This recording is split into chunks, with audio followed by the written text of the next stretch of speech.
A continuous hot topic for laser powder bed fusion is the optimization of build time. Improvements in the build speed will help to make the process even more economically relevant. So, what are the possibilities to decrease the build time?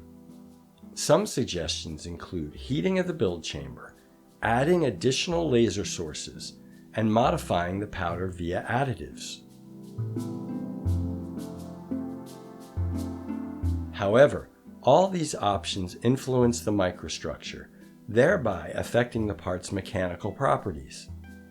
Numerical simulation helps to test each of the options in a cost-effective manner before applying expensive changes to the actual process.